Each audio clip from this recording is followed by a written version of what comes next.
story starts with Kai doing his usual things, keeping an eye on a graveyard. His friends wants him to hurry up, but Kai takes his work seriously. In this world, there are 5 races: the demons with the crazy magic powers, the celestial, like angels and elves, the spirits, that possess all kind of bodies. There also are mythical beings, monsters like dragons. And then at last humans, and they all stood against humanity in the Great War, which kills millions of humans and brings them close to extinction. But humans defeat all the other races and seal them away. Kai is part of the Yuza Federation, and his job is to keep watch over the graveyard where the races are sealed. So every day, Kai keeps an eye on it for 300 seconds.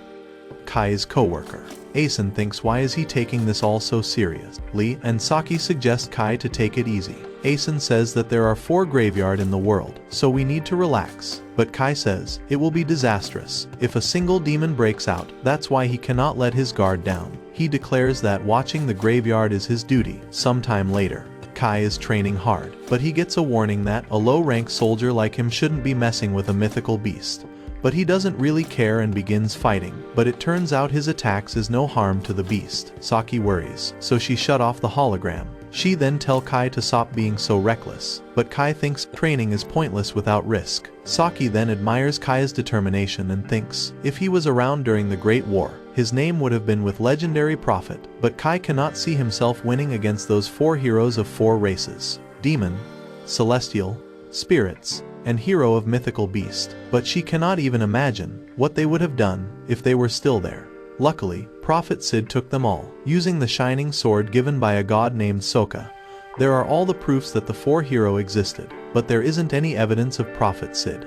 Anyway, Saki switches the topic to her friend Jean's getting promoted. So Saki wants a gift for her friend, as Jean's is getting transferred to headquarters at just 17, making her the youngest person ever chosen. She is elite among the elites, so they need to gift her something real good. Right then, Kai gets a message from Jean. Asen reads it loud, which says that Jean wants to meet up Kai, but she wants them to keep it low from Saki and Asen. Kai tries to play it off saying, this message isn't from Jean, but obviously they understand it and ask, are you two dating? But just then Kai moves away. The next morning, Kai meets up with Jean. He is glad that she showed up on time, as she is usually late, but she wonders why Kai is all dressed up in uniform when he is off duty, so he explains that he just came from his morning training. Jean's actually wanted to go shopping with him. That's why she texted. She says that she is looking for presents for Saki and Asen. She also knows that they are planning to gift her something too. Jean says that she probably will never see them again, but Kai assures that she will be back soon, like in 2 years. But Jean predicts that by then, Saki and Asen will be done with their military training and will start living civilian life. Only she and Kai will be in military grind. Kia totally agrees, but reassures her not to take stress, because one day she will definitely outshine her dad, who is the boss of Urza headquarters. They keep having fun, but Kai isn't paying much attention. After that they enjoys some food. At the end, Jean thanks Kai for helping her finding some gifts, and they starts chatting about how Jean's dad took Kai to check out a graveyard back when he was just 10 years old, and when he came back, he was telling everyone about laying eyes on Sid's sword. Kai then gets a vivid memory of what it was like in that graveyard, and how he almost got his hands on the shining sword. From that incident only, he started preaching about how crucial it is to keep the demons locked tight in the graveyard. After that, Jean asks where they are going to be in the future, but Kai points out that she will simply be back in 2 years. But she tells him to think bigger. Jean wants him to make some promise for future, but Kai starts freaking out as something weird starts going around. Jean is clueless about why he is acting all strange, and Kai wonders. He is the only one who can see this. She keeps chatting, but Kai is horrified as she is sucked into a black hole, and then out of nowhere, anonymous voice announces that the world is reincarnating and it's time to overhaul everything. Few moments later, Kai finds himself in Dark World. And just then, a gigantic and terrifying demon appears in front of him. The demon unleashes some insane magic attack on Kai, and he barely survives, using sword case as shield. Kai can barely understands the fact that a legend demon is standing in front of him, getting ready to attack him again. Kai rushes to his sword and loads it up with bullets. His weapons are amazing, because he can shoot bullets and cancel out the dragon's magic attacks. Dragon is blown away with his attack. so Kai explains that he used some modified elven bullets crafted with magic, but the demon just keeps hitting him.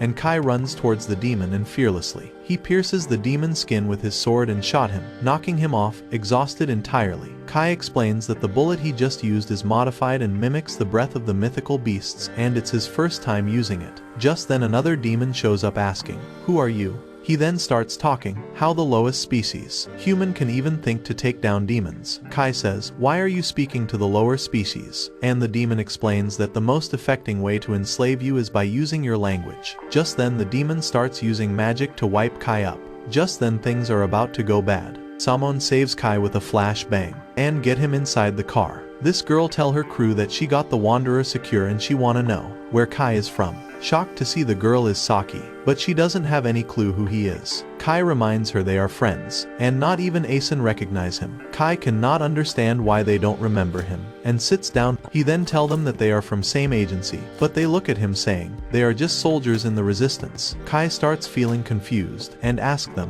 what happened to this world? So Saki starts spilling that there was a huge war between humans and 5 races and humanity ended up on the losing side. Kai is shocked because, in his world, humanity actually won. Asen goes on saying, they lost a war 30 years ago, and now humans are struggling to survive running and hiding. The world is now ruled by 4 races and they are busy fighting each other for territory. Asen and Saki then introduces Kai to Neo Vessel, the human city. A group of humans snagged the underground spot that was still intact, and flipped it into underground city for humans. Their resistance holds it down, protecting the folks living there. Kai wonders how human lost the war, and Asen and Saki says, isn't it obvious, since he saw the demons out there? Human didn't have any chance against them. But Kai then wonders what happened to Prophet Sid. But he cannot believe his ears when they say that they never heard of Prophet Sid. Kai tell them that Sid's supposed to be the hero who protects everyone. But Asen says that if they had someone like that, they wouldn't be living underground. Just then the main crew rolls up there, and Asen explains that it's their resistance commander who saves countless lives. And Kai gets shocked when he sees Jeans. Asen and Saki introduces Kai to the commander, explaining his memory is a bit foggy. Jean starts to leave, but Kai cannot handle it and stops her. He tried to get her memory back, about who he is, and how he was shopping a few minutes before. Jean is clueless and says, you have mixed me up with someone else. So he straight up asks her to stop pretending who she isn't, and ask, you wanted to surpass your father. Just then a soldier named Phalum stops him, and then Jean moved ahead. Asen tell him to get some rest as he seems really fussy. At night Kai is having headache and he still starts digging some documents and realizes that the only record missing are about himself and Prophet. That's when it hit him, that if Sid never existed, then why Graveyard Sealed still exists. The next day Kai asks Saki about the graveyard, but she has no clues. After that he borrowed the truck from Asen and leaves, which pisses Saki, but Asen says it was just instinctive. Kai then reaches to the graveyard, and thinks that it's his first solo trip here. He then notices that the block stone is gone, so he enters. The darkness fades away and Kai sees the shining sword just before him, which proves to him that the legends about Sid is true. So he grabs the sword, and a loud voice hands him a world coordinate key, calling it the code holder. Suddenly a massive shiny door opens up and Kai hears a girl screaming for help, and suddenly he is deported somewhere else. So he climbs up the stair. At the top he sees the whole bunch of chains keeping a girl locked up. Her wings are mix of demon and angels, and she begs him for help. Then she tell him that her name is Ren, begging for him to save her, and pass out. Kai standing there, thinking if he should help her or not. Seeing this girl, he feels she cannot be demon. So even though he isn't sure, he decides to set her free. He grabs his sword and tries to cut the chains, but those chains are really tough. Next he bursts out his bullets, but still it's not enough to break the chain. But then, it hits him that he still got that special sword. He tries to remember what it's called and says code holder. And his gun sword starts transforming into this golden code holder. Kai cannot believes he is actually holding the same sword Sid used to save humanity in his timeline. He raises the sword and takes another swing. For a second, it looked like he just wrecked the entire pillar. But eventually the chains are cut in half. The girl starts falling, so Kai catches her. As soon as she opens her eyes, she freaks out and flies away from him, and screams a name, Vanessa, and asks her to come out. She says that she wants a rematch with Vanessa and no weak demon like her can kill her.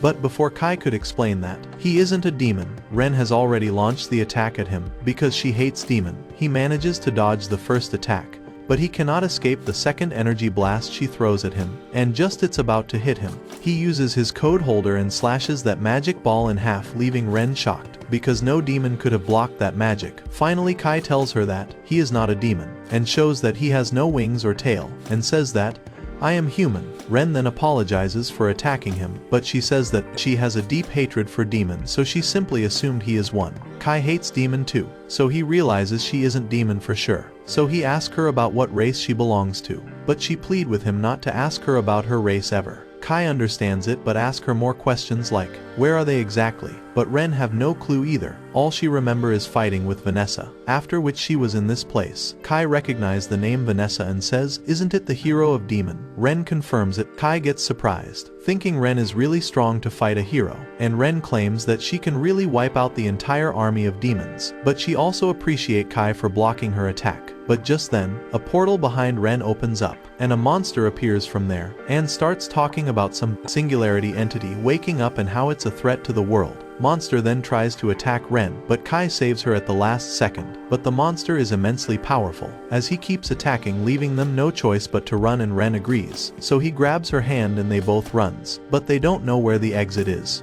And the monster adds his tendril on the portal and snatches Ren. Then he declares it captured the singularity and starts this termination protocol, forming orbs to erase Ren. However, Kai cannot handle seeing it, so he decides to save her. He bursts out the golden sword again and slices the monster's tendrils in half.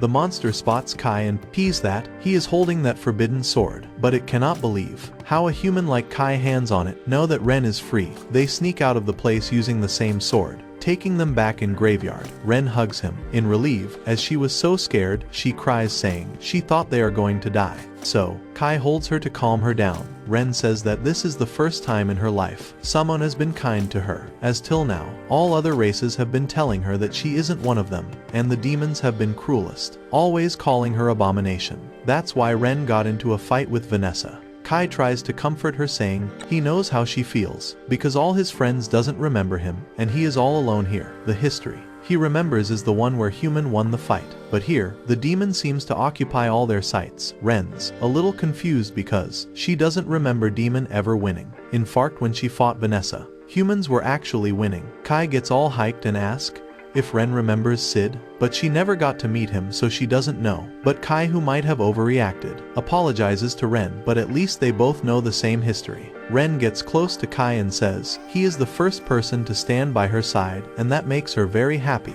A little later, they come out of graveyard. Ren asks Kai what's his plan next, but before he can answer, Ren collapses from exhaustion, so he helps her up and says he is heading back to city, and he invites her to stay with him. While they are there, Ren isn't sure about being around human, because she cannot trust anyone. When Kai asks why, she says she cannot trust anyone except him, because he saved her. He tells her to trust him and that he will keep her safe, so she agrees. Back in Kai's house, he is lying on his bed and he is super exhausted. Since Ren has never been in car before, she freaked out the whole time. She could luckily hide her wings, but her weird behavior was there on edge. She even tried doing magic in the middle of the city, and Kai had to hold her, but she was just being cautious around strangers. Kai's attention turns on his sword, and even noticed that it went back to normal, and he is about to say the word code holder to see if it's transform again or not. But just then Ren comes running out of shower, asking for help, as she cannot turn off the water. But he doesn't look because she isn't wearing any cloth. After the water is off, Ren gets dresses and start talking about how humans have warm water for bathing, while Ren have to bath in cold waterfall. And also human got the soft beds too. But on the surface, everything seems destroyed, so she understand that Kai wasn't lying. When Kai said that demon took over, Kai had doubt first, but meeting Ren confirms that he isn't losing his mind. Now he knows for sure they are in a world where the race war results got messed up, but in its reality, Sid never existed. But Ren suggests that they gotta find out the way to escape this dimension and get back to old one. They sleep after that, but in the middle of the night, Ren jolts awake, and she ends Kai about some attack from the demon. Outside, the demon just burst through the city ceiling, going on the rampage. Kai already knew humanity is in danger in this world, so he tell Ren to let him go, as he is the only one who can take Sid's place here. The defense unit starts blasting bullets at the demons, but it isn't making any difference. So Saki gets off to grab the machine gun, but right before she gets it, the demon rolls up behind her about to cast a spell, but at the last moment, Kai jumps in and saves her. He tells Saki to use water against the demon, because if they soak they cannot fly. Just then Kai notices demon turning Asen into stone, so he fires an anti-magic bullet to break it. The demon then attacks on Kai from everywhere, but Kai slits past that demon and shoves the first demon away, while Ren takes care of the second one with a blast. Afterwards, Kai thanks Ren for backup, but even with all the power, they are not sure if they can save the city. Asen and Saki comes running up to Kai and ask him how is he destroying demons with magic bullets. So he explains that it comes from the world where humanity won, so all his bullets comes from his world. But before they can ask more questions, Asen gets a message saying 2 demons got away, and he fears more demon army will arrive next time. So Asen says he needs to report this, and Saki asks Kai to come with them, because his strength is a valuable asset for them. So they all head to the headquarters in the old royal capital. That place got wrecked years ago. That's why they chose to set their headquarters, as demon will not search there. The one who came with this idea is Jean's dad, but he retired 2 years ago due to an injury. After which Jean took his spot. At the headquarters, both Kai and Ren meet Jean, so she asks Kai to spill about his alternate timeline. Kai tell her all he knows, but the other person in the room call him a liar for claiming that. He then tell her how he and Jean are childhood friends. He mentions R and Jur, the nickname Jean always wanted to be like. This surprises her as how he know about it, after which she decides to wrap up the meeting. Later that night, Jean wants to meet again with Kai. Seems like she is starting to believe Kai. In this world, no one knows she is a woman, and Og and Jur were her grandpa's nicknames, but that doesn't mean she believes everything he said.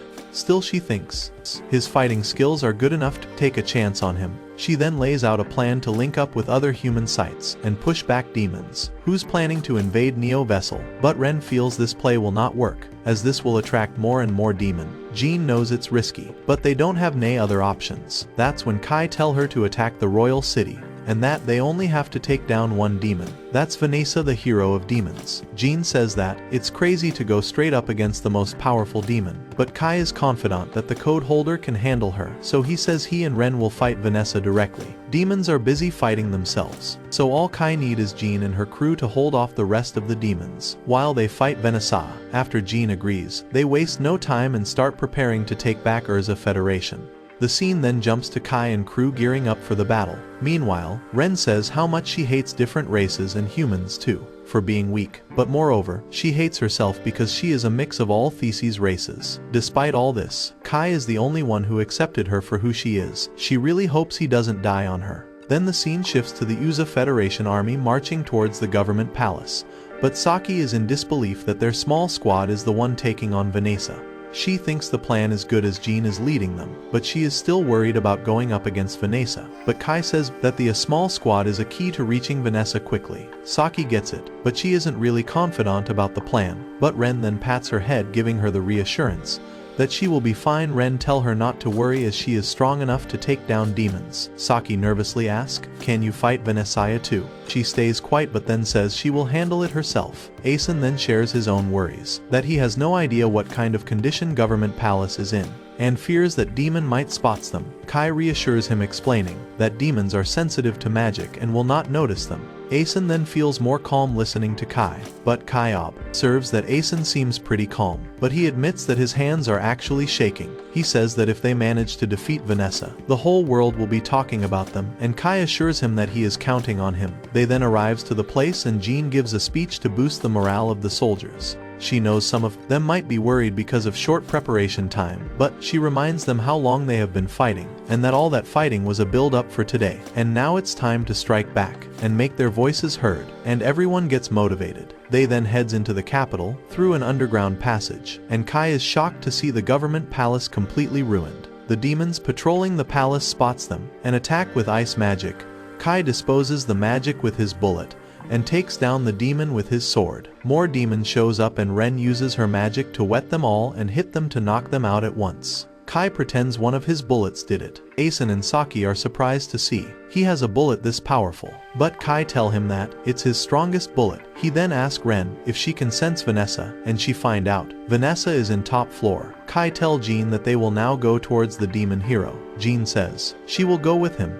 But Fallon informs them the stairs on the north side are called apps, so they will have to use the one on south. Jean then gives order to the team to not let any demon inside. She order other group to rescue prisoners, and the group takes the emergency stairs. On the way, Fallon asks Kai about the lightning attack earlier, because she never saw him pulling the trigger and figure out it Ren's magic. Jean then informs they need to hurry up. Ren then notices a large demon on their way up, and the demon grabs one of the soldiers, but Fallon saves him, telling others to go ahead while she deals with these demons, so they leave her behind to handle the demons, and one of the group reaches to the pensioners and saves them. Meanwhile, Jeans and others then get into a room. She gets hit by a powerful lightning attack as soon as she walks in, but she is totally fine. Ren notices that she is wearing an elven garment, and Jean explains it's a magic item called as the Sacred Light Garment, which protects her from kind of magic. She tells them her forces will handle the demon and tells Kai and Ren to move on. Kai and his group put on some armbands. Saki is surprised to learn these armbands will make them invisible. Soren explains that the human made it by copying angelic barrier magic. After that they continue. A demon then approaches them,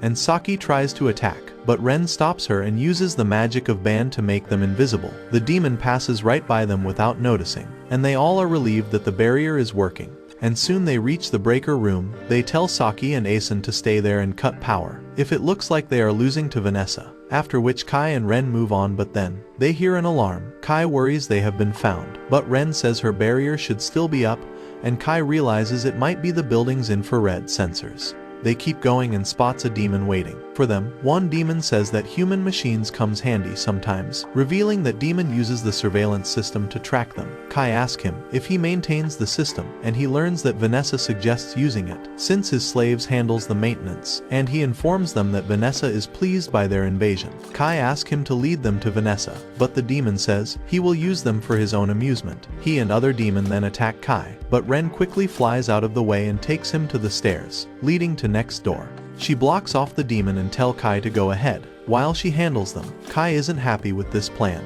but has no choice, so he moves forward. The demon then catch the scent of every race coming from Ren, and they are confused about what she is. She says she doesn't know, and the only thing she knows is that she absolutely hates demon, and gets ready to attack. Meanwhile, Kai then finds Vanessa's room, and is surprised to see the demon hero. We then cut to Jeans battling the demon from earlier, with other backing her up with the gunfire.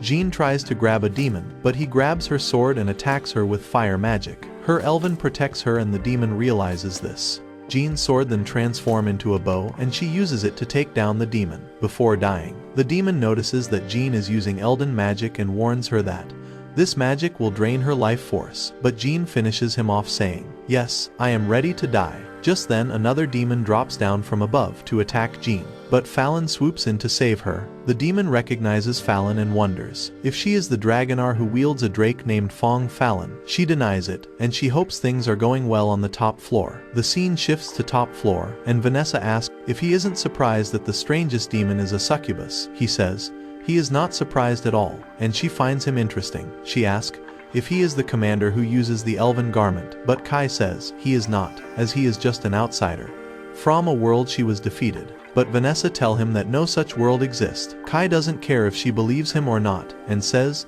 that he entered this world without his will, and as he remembers, the Great War between the 5 races ended years ago and human defeated her. She burst into laughter hearing that, as that's the weakest race as per her. She wants to know which human did it, and Kai tells her it was Sid. The name triggers some memories for Vanessa, but she quickly pushes them aside and tries to use magic on Kai, but he cancels her spell. He then attacks her, only to discover it's an illusion. Vanessa strikes him behind, but he dodges. She notices his weapon is unusual and realizes it must be from his world, and she hits him with a powerful flame spell, but he deflects the entire attack, surprising her. But Vanessa now tell him to get ready, as she is about to unleash a spell meant to destroy any race. The spell shakes the entire building and all the soldiers notices it, but Kai uses Code Holder to protect himself, leaving Vanessa surprised that he is still standing. Vanessa asks him about his sword, but he doesn't answer. Suddenly Ren hits Vanessa with lightning spell. Kai notices that she is injured, but she says that she was scared when the building shook, thinking Kai might be dead, so she came to check on him. Ren challenges Vanessa to fight her,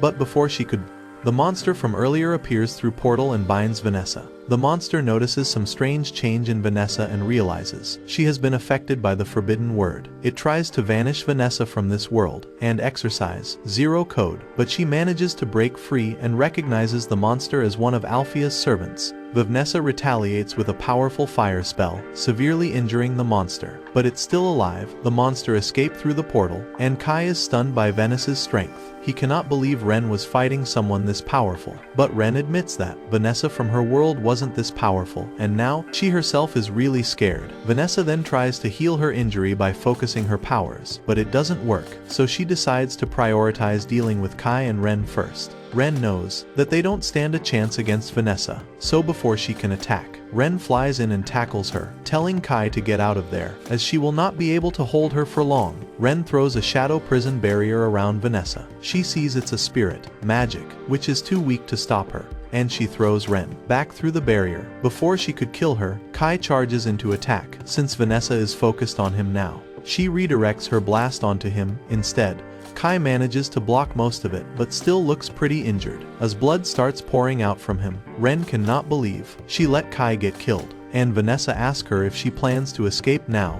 Ren is now fed up with Vanessa, so she is going all out to make sure Vanessa pays for it. Ren unleashes her full power. Her body starts showing traits from all 5 races. Vanessa herself is stunned to see this, but Ren immediately lends a solid punch at her, pushing her back. In this new form, Ren can actually matches Vanessa's powers, and pushes her around, but it turns out, Vanessa was just playing with her. She finds Ren's new form fascinating and wonders, why didn't she use it till now? If she had, she might have bought Kai some time to escape. She wonders if Ren was scared to show her true form. Ren starts crying, but Vanessa reminds her that she only has herself to blame for Kai's death, but Ren says that no amount of regret can bring back Kai to life now, so she just wanna die now and take Vanessa down with her. She grabs Vanessa's hand to slap a curse on her. Before Vanessa can realize what's happening, the blood droplet starts oozing out of her. Ren says these droplets are Vanessa's life force, but she has no way to defend it, as they will keep falling until both Vanessa and Ren are dead. But Vanessa still holds immense power, and suddenly Ren collapses. Vanessa then explains that even though the curse cannot be blocked, its power depends on caster's magical strength. Moreover, they are at Vanessa's base,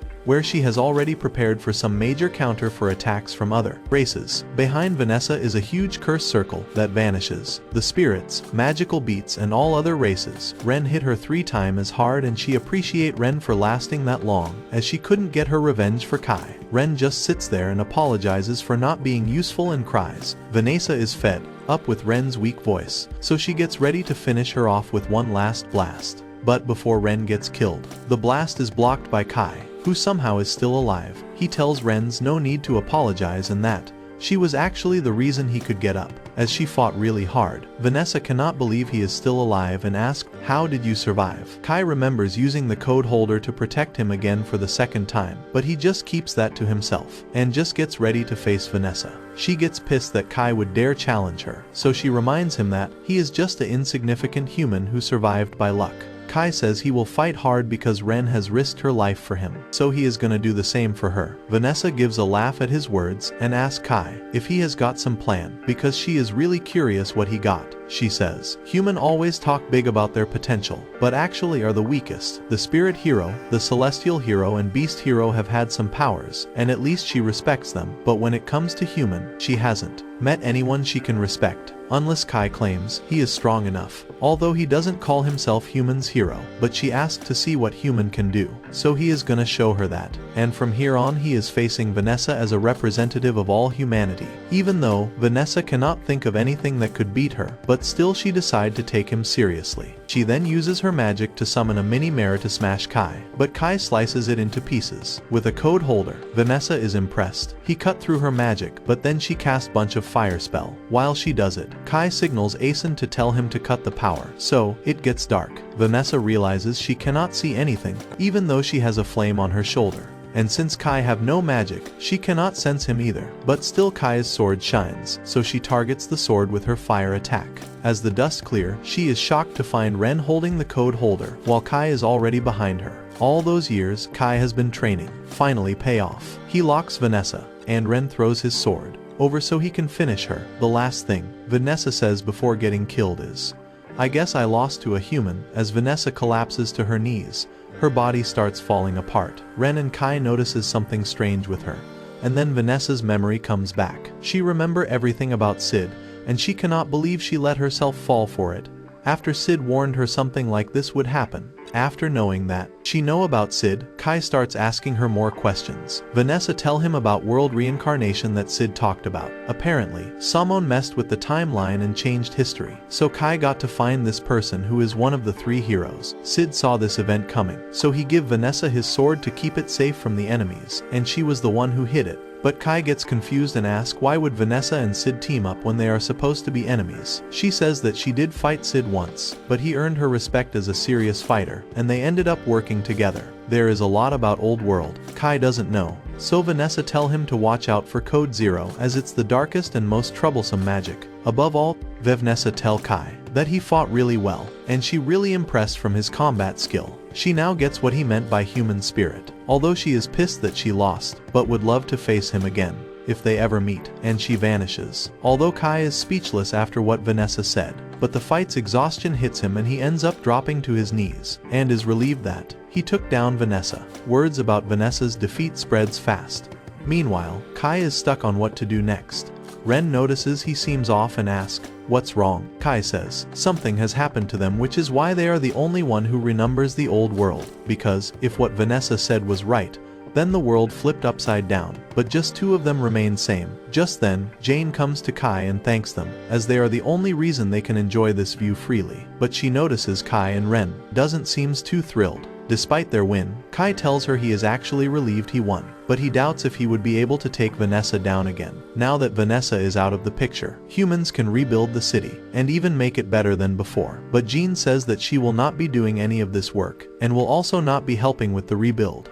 So Ren asks, what is her plan? Jean explains that she is leaving, as there are 3 other federations that has been taken over by other races. The Iowa Federation, the Yuan and Shoals Federation, each one under control of different race. She plans to head out and kick out a big operation to the rebel fronts, and as they fought Vanessa, Jean wishes that Kai and Ren should come with them to help the other rebel armies. If they team up, they might be able to pull off that fight too. So she asks Kai to fight alongside them. Kai looks a bit shocked for a second, so Jean makes sure to mention that he will be compensated for all his work. But it is not what Kai is thinking. He just says that he was just thinking about how grown-up Jean is, and says that of course he would love to help her. He says the Jean in his world was way more childish, as she used to contact him during training, dragging him for the shopping, and stressing over future too. Jean finds it hard to believe that she actually have this version somewhere. Kai agrees to team up with Jean to fight the other races. He reaches out his hand for a handshake, and they seal the deal. They then heads down to the ground floor, where Jean pumps up her soldiers, asking if they all rested properly. They are all buzzing with energy, since this is the first time they slept peacefully. Jean then shares her plan to reclaim the federations. Meanwhile, Kai tells Ren that he is going to finish this 5 races war himself. If there is no Sid to save the day, then it's him to step up and be humanity's hero, and that he will set everything back to normal. Afterwards, Ren finds herself dreaming about the time she was desperately fleeing from the monster we saw earlier, that sit by her side, offering some cryptic advice. She wakes up, and we see her in a car heading towards Iowa Federation. Asen says that they are already on another mission, when they have barely had time to relax after defeating demons. So Saki adds that they don't have much choice as requests for help are pouring from other countries, and Jean is their last hope. But Kai's mind is elsewhere. He flashes back to when the battle ended. As they were cleaning up, Ren caught the scent of demon in the air. They followed the trail but found nothing at the spot. That's when Ren quickly realizes that it was a trap. But before they could escape, they were caught in a barrier by Vanessa's sister. The sister launches an attack, but Kai cut through her attack with Code Holder. She then made another move, but Ren shut her down. Kai then asked her straight what she wanted.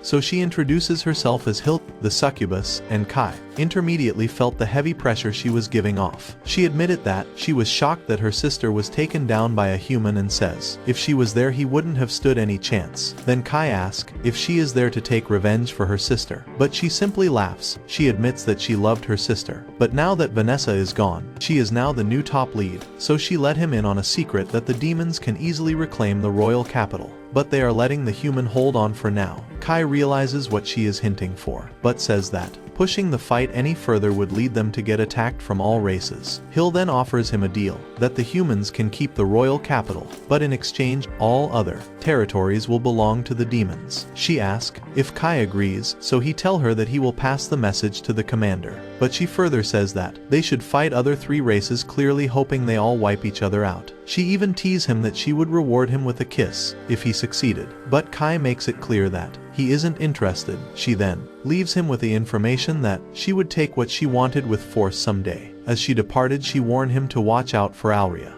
who has been acting strangely. Back in the present, Kai tell his team that they need to join the mission with IOL Federation and take down the Celestials. Saki recalls that Celestial are alliance of elves, dwarves, fairies, and angels. Kai adds that these beings are even more cunning than humans, as they craft powerful magical items for battles, so they are even more terrifying than demons. Jean then announces over the columns that they are approaching the halfway point, and they should on a rest stop for a quick break. Ren spots something and urgently asks Asen to open the top hatch. She peers out and spots a dragon above. Asen finds it strange as they are in demon territory, but Kai quickly alerts everyone. Jean orders the convoy to speed and outrun the dragon, but it's of no use, as the beats is too fast. The soldiers then take aim and open fire on Jean's order, but the bullet barely scratched the dragon, and the creature destroys 2 of their vehicles. Ren then uses her lightning magic on the dragon, while Kai shot him with his bullet, and together they manage to dive the creature away.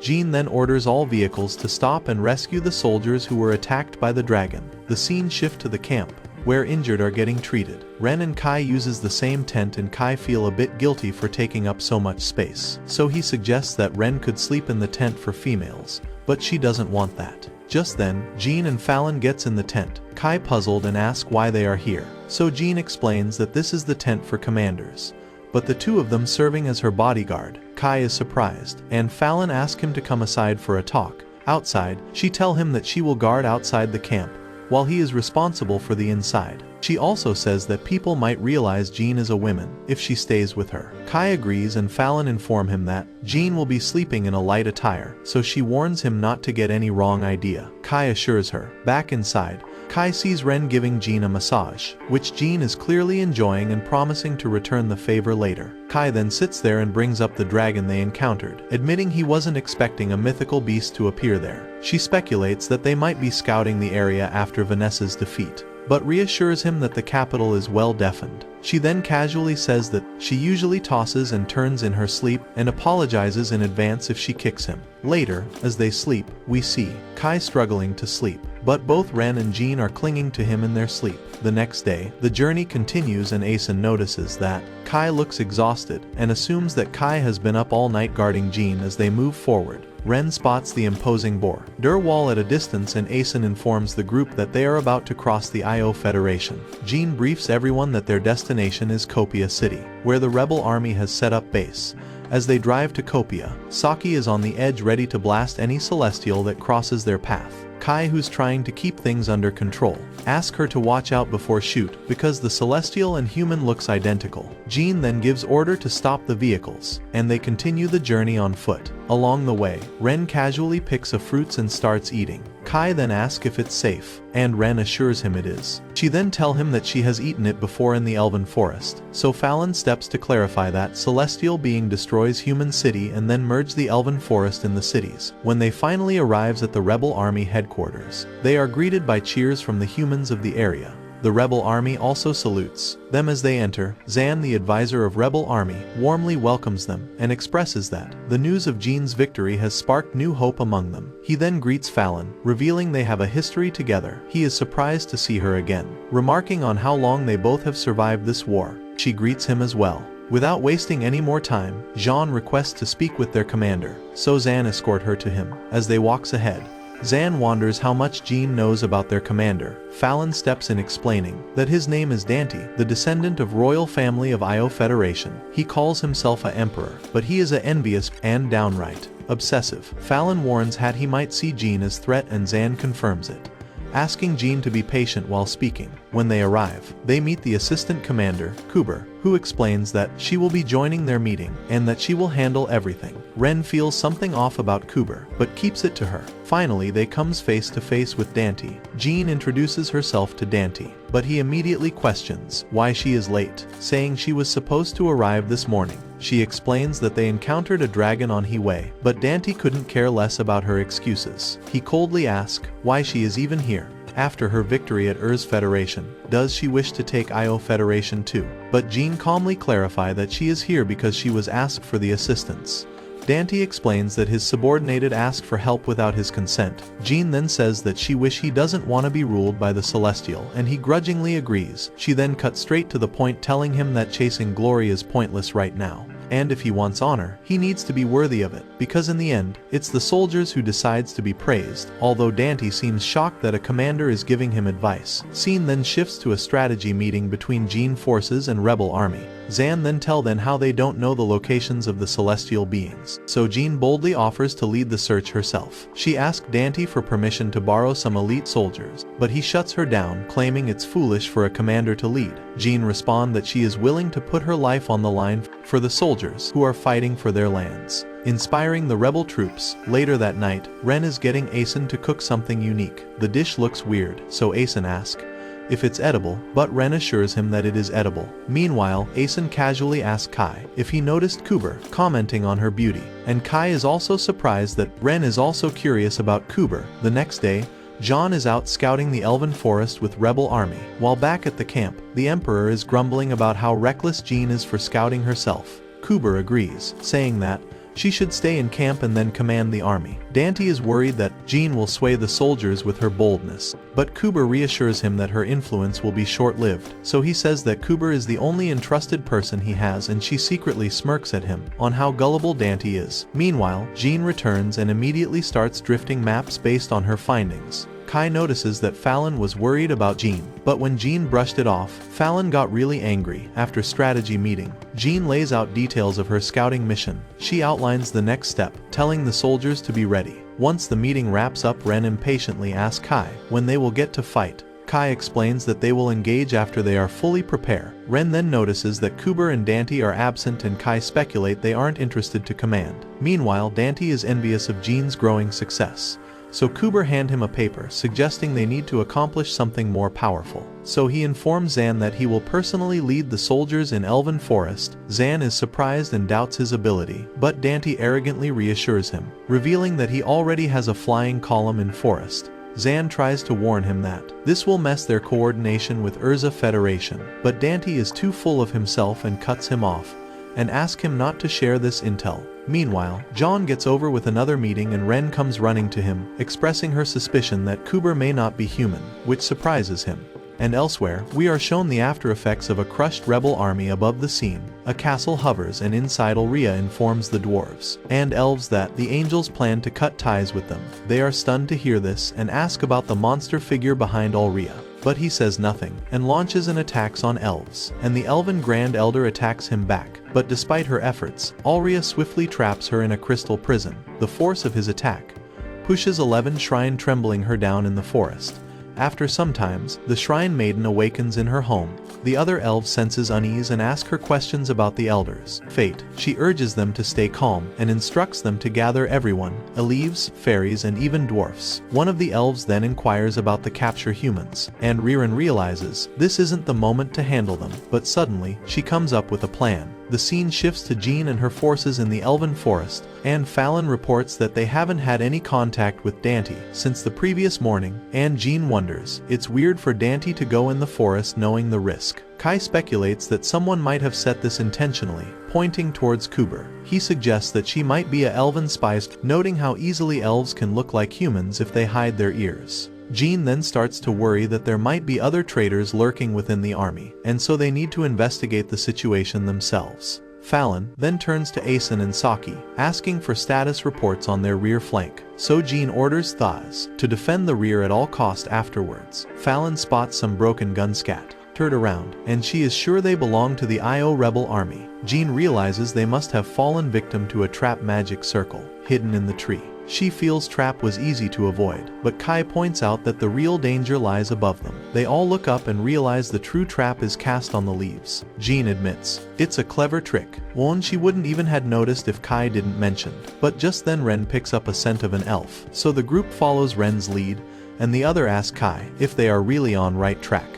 Kai confidently assures that they are, and explains that Ren has undergone extensive training, so we should trust her. Ren leads to a spot, and suddenly, they are teleported inside the elven village by a gate spell. The group is shocked to find themselves in a completely different location, and Kai quickly realizes that they are in elven forest. Teleported by gate spell, the technique used by the Celestial. Just then a great fairy appears chasing after a butterfly, but then that fairy accidentally bumps into Aeson, and after falling to the ground she initially assumes he is an elf. She questions him about who he is, but quickly senses there is no magic in him, so Aeson reveals that he is a human. Hearing the word human, the fairy's expression shifted to terror and she bolts back to Elven Village. Kai and others chases after her, but as they approach the village, the elven guard spots them and prepares to attack. Just then Kuber appears, ordering the guards to lower the weapon. She is surprised that Kai and Otters manage to activate the gate spell, and Jean immediately demands to know where is Dante and others. Kuber explains that they are still alive, but they have been incapacitated after inhaling pollen. Jean demands the immediate release of her comrades, but Kuber however offers a deal that she will release their people, but only if they agree to fight angels. Ren is suspicious of the elves' intentions and questions whether they plan to betray the angels. Kuber clarify that it was the angels who stabbed their back, after which she leads them to Ryren.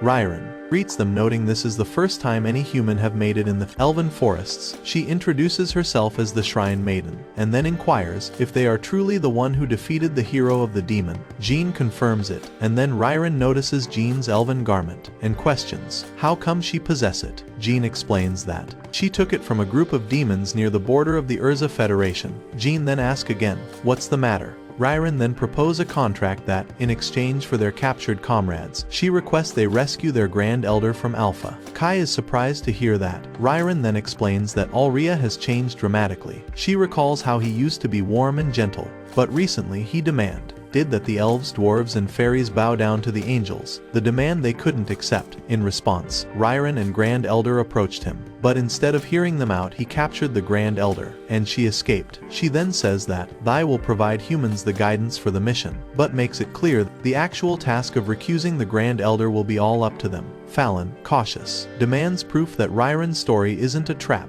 and that if they blindly follows, their team could be annihilated by ambushes from both elves and angels. Kuber then offers her life as collateral, wishing to accompany them to Angel's palace. But Fallon dismisses the offer. Fallon argues that Kuber's life isn't worth the 6 of theirs. She demands either more lives on their side, or a more valuable life to wager. Ryren, seeing the seriousness of Fallon's request, agrees to accompany them herself. Kuber immediately advises against them, but Ryren insists. Jean agrees to these terms, but Kuber continues to caution Ryren. However, she is absolute and explains that, as a leader, it's her duty to risk her life for Grand Elder, and that they can never accept Angel as their master. Ryren adds that, if the humans fails, her life will be the perfect sacrifice. She emphasizes that they must avoid triggering the civil war with the Celestial, so she orders everyone eavesdropping to stand out and return to their posts. Once they leave, she invites humans to sit down, promising to explain the situation in details. Later, at the night, Kai stands watch, while Ren sleeps peacefully. Ryren approaches him,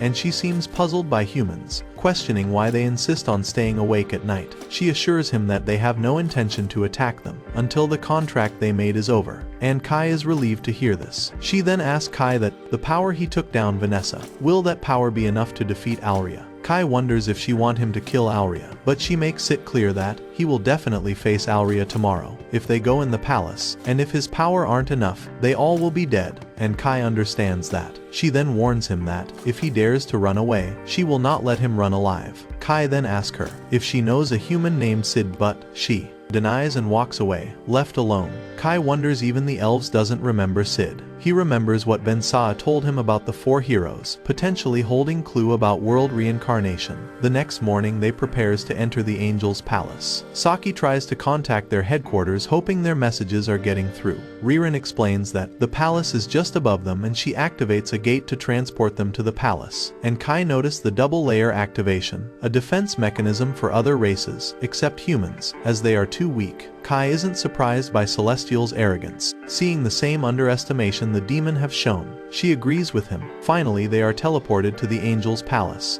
and are immediately hit by a foul smell, a mix of burning flesh and decay. Then they see smoldering angels, but Ririn says that these angels are still alive, while Kai thinks this chaos might actually play in their favor, and they teleport to the next floor.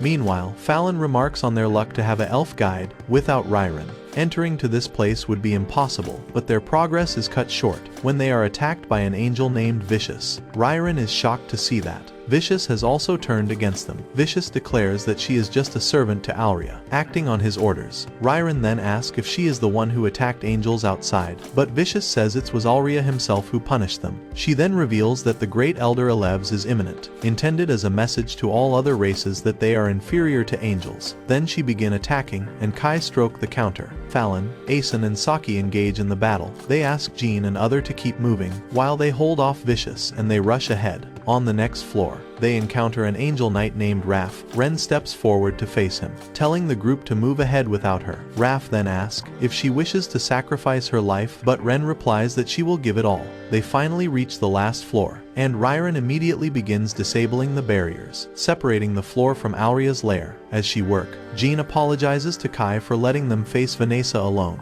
but assures that this time, she will fight alongside them. Ririn successfully deactivates the barriers and they ascend to the top of the castle. Ririn then spots the captured the Elven Elder, who looks shocked, seeing them arrive. Alria then appears, and he is angry that humans have set their foot in his palace. In his arrogance, he declares that only angels are worthy of all the blessings bestowed from heaven. The scene shifts to Vicious launching an attack on Fallon and the others, but Fallon quickly counters and strikes back at Vicious. Vivius then realizes that Fallon's sword forged from Drake's fang. She remarks that she heard the power of Drake erupts with impact. We then cut to Ren battling Raph, and Raph is buried under the pile of rubble and clearly stunned that Ren was able to shatter his divine guard so easily. He acknowledged that she is a real threat, but she knows that her attacks isn't doing any damage. She finds his composure annoying, and thinks that's the reason other races find themselves inferior to angels. So Raph, curious, asks what species she belongs to, but she coldly replies that she doesn't know, neither she cares. Meanwhile, at the top of the castle, Alria declares that he is about to execute the Elven Grand Elder. Then Ririn simply recalls the time she spent with Alria as a child,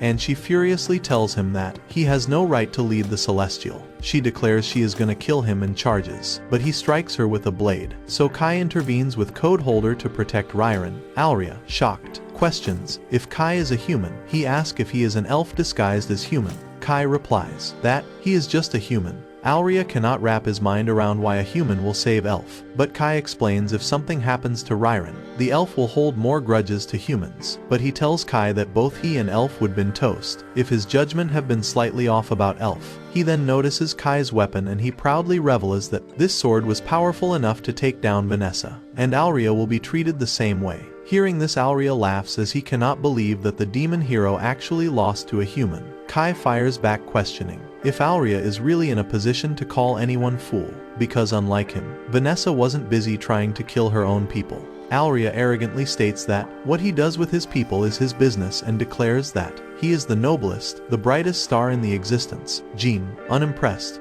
calls out his stupidness and takes a shot at him with an arrow. Though Alria manages to block the attack, she still manages to scratch him, prompting him to ask if she even know what it means to wield an elven weapon. Jean tells him that she doesn't mind draining her life force. Kai, confused, wonders what she means, but Jean brushes it off, saying she explains it later because for now she need to take Alria down. He then rings a bell, summoning a thunder spell, aiming at Jean, but her elven garment effortlessly shield her.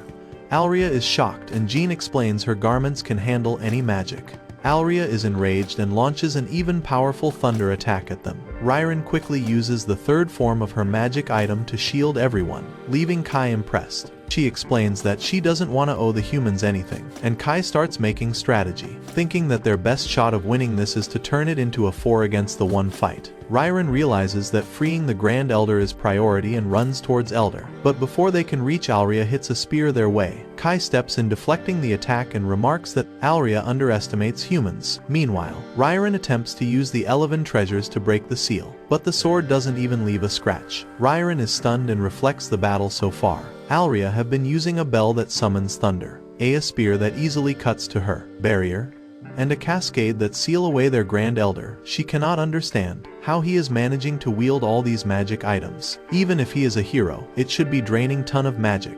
She is left wondering what kind of power can fuel him and whether this power is what caused his sudden change. But Alria chillingly tells that he hasn't changed at all, and that he has a new subordinate who can replace the Celestial. And just in that moment, he summons his one last risers, introducing her as his new subordinates. Meanwhile, the scene shifts to Ren locked in battle with Raph. She launches an attack, but he dodges effortlessly. He then tries to strike her with his hammer, but this only fuels her with anger. So she channels all her powers and gives a blow to his face, shattering his helmet. Elsewhere, Fallon faces off against Vicious. She instructs Saki and Asen to target Vicious wings, but she skillfully dodges their attack.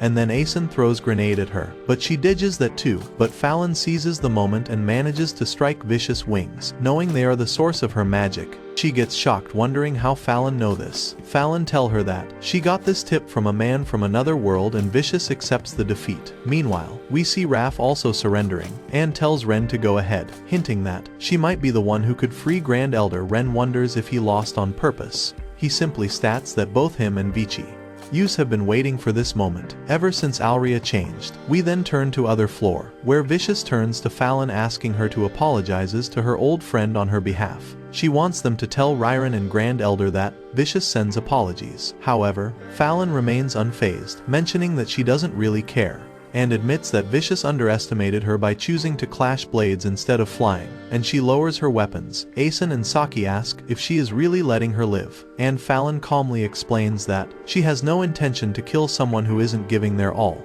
And then she tells Vicious to take them to Alria. Back at the top, Alria orders his last riser to finish Kai. The riser unleashes a shock wave that sends Jean flying, but Ren manages to save her just in time. Jean quickly retaliates, shooting an arrow, but the attack doesn't even leave a scratch. Grateful for saving her, Jean thanks Ren. Meanwhile, Alria looks at Ren, wondering what this mixed breed is, while Kai and Ren immediately recognizes the last riser, which prompts Kai to question Alria if he is the one responsible for the world reincarnation. Alria is completely clueless about it, leaving Kai puzzled, especially when Vanessa knew all this. Kai then brings up the name Sid, and suddenly Alria starts acting strangely. It's clear that something is triggering a memory, but before he can fully recall it, the last riser detects the disturbance and attacks him. She realizes that the mention of Sid has influenced Alria, and she attempts to erase his code from this world. She initiates the hero overrides, causing Alria to vanish into nothingness. Kai and others are shocked, utterly confused with what just happened. Kai recalls that something similar occurred with Vanessa when she remembered something from the past world, and as the last riser leaves, the confusion only deepens. Just when they think the war might be over, a black pillar of darkness suddenly emerges before them, revealing a transformed Alria. His wings have darkened and his eye looks different. Ryron is horrified and asks what happened to him and why he looks like this. Alria then flexes his newfound power, and Ren realizes that his avatar has been overwritten. Kai recalls that when the world changed, he heard that it was being overwritten. So, now he understands that what happened to the world back then has now happened to a hero. Alria then declares in arrogance that he is the only important being in the world, and he justifies his plan to incinerate everything else. He unleashes a devastating fire spell at Kai and others, and Ren bravely blocks the attack, but her barrier shatters under the pressure. The blast severely injures Ren and also leaves the others wounded, while Ryron is shocked that Alria just used powerful magic without using any magic items. Alria claims that his powers come from heaven, but Ryron tells him that he is wrong and tries to snap him out of it, telling him to wake up. She says that he is actually burning his own life force. She tells him that he is making disgrace to celestial names. Alria is enraged and retaliates with a beam, but she defends herself with magic items. The beam manages to break some of her barriers, but not all. So Alria uses his sword to smash the remaining barrier and slashes Ryron. She is stunned that Her magic scrambled so easily. Kai steps in. Before he could finish Ryren, he tells Aurea that Ryren once looked up to him, holding on to hope that he would return to his senses, but Aurea coldly dismisses it, saying, "I don't entertain the weaklings," and Kai is disgusted by him. Aurea sneers that a human like Kai can never understand his motives, but Kai fires back, stating that he understands perfectly that Aurea is no longer the hero of celestial beings. He is just a hollow imitation of a twisted hero he once was. So Kai decides to end him, and he starts the fights with him, but he quickly realizes that every time he shatters Arya's sword, it regenerates instantly. So that's how Arya's was able to manage to break through Rare Shield, as his sword kept regenerating. Arya calls it the work of the gods, declaring there is no need for celestial in this world. Kai, standing his grounds, argues that hero exists only to fight and protect for his people, but Aurea doesn't care, and dismisses Kai as nothing more than weakling. So Kai vows to show him the real spirit of humanity. Aurea's sword is massive and slashes down with force, but Kai deflects it. It's obvious that Kai is a superior swordsman, but Aurea has an arsenal of tricks. Suddenly, Arya decides he doesn't need his sword anymore, after which, he starts dismantling the entire floating palace. Piece by piece, Ryren is fired up and readies to end Aurea immediately, so she asks Jean to lend her strength. Meanwhile, Kai strikes at Aurea's shield, and against all odds, he manages to break through, but this only enrages Aurea further, and he begins to choke Kai. Kai now knows that Aurea will not snap out of it like Vanessa did. But just then, Jean and Ryren combines their powers, crafting a giant, that magical arrow. It's just a one-shot deal, so Ryren warns Jean not to miss. Jean releases the massive attack, its sheer power evident, as it tears through and rips Aurea's body. But the girls are now completely exhausted. Aurea rages even more furiously at the sky, but Kai sees his moment to strike, and with his powerful arms, he flips Aurea over completely, and with a final devastating punch, he finishes him off. Then the power surges out of Aurea's body, leaving him defeated. He just sees the irony of his life, that the one who claims to soar above all has now lost his wings and fallen to earth. He finally regains his senses, but it's too late now, as the whole place is crumbling around them. He tells everyone to escape safely, and tells Ryren that he failed and doesn't deserve her care or adoration. Finally, the Grand Elder gets out of the cage, while Aurea tells Ryren that he takes the full blame for all that's transpired, and he asks her to dictate this to Celestial. Kai then thinks that this situation feels like deja vu from what happened with Vanessa.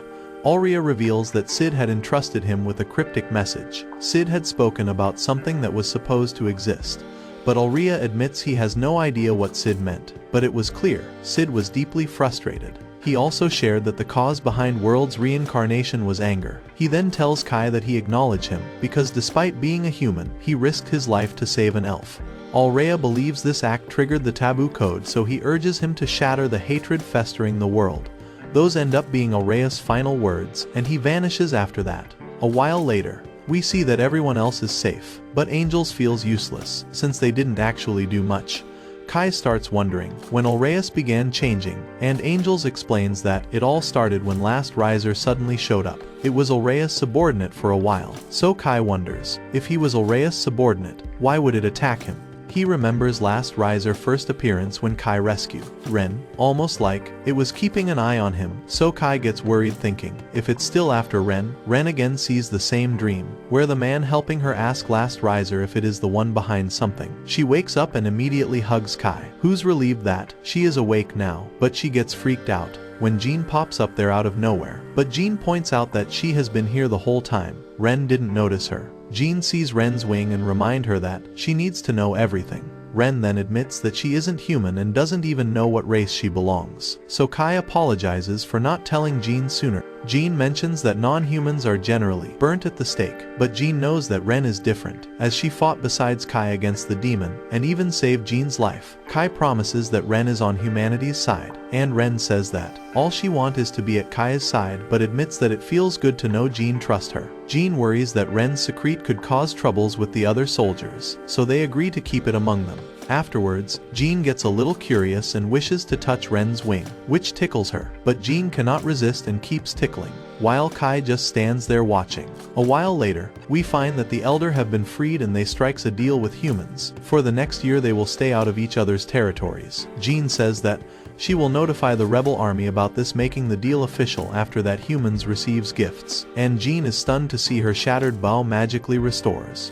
Kai is equally shocked by his gifts and Ryron relieves. They are the very bullets he used to cancel magic. She mentioned these bullets to dwarves who got intrigued and immediately produced the whole batch. She even suggests Kai should call them sacred elven bullets. The elder expresses gratitude to the humans, acknowledging that without them, the celestial would have plunged into a brutal civil war. She assumes the humans will continue the battles with other races, which will need them to pass through the celestial forests and will require guide. So Elder offers to provide someone to accompany them. Jean is taken aback by this unexpected kindness and asks why. So Elder explains that they want to discover what caused Alria's drastic change. 10 years ago, Alria confronted an intruder, but it turned out to be hero of mythical beast Wrath, and Angel saw them together, but something was off, as it seemed like they were secretly colluding. Shortly after that, Last Riser appeared by Alria's side and everything began to unravel. So it's clear that the Elder wants to support their mission in exchange of uncovering the truth. Riran then calls the Elder ruthless, realizing that whoever is chosen to guide the human is essentially a hostage, as that person will be first to pay the price. But Elder has chosen Riran only. Riran gets furious that she didn't discuss it with her, but Elder decided it just now. The Elder explains that it's just because she hasn't stayed a single step away from Kai's side. Ren then instantly gets jealous and accuses Riran of trying to steal Kai from her. Kai, however, just says that he is happy to have her in the group.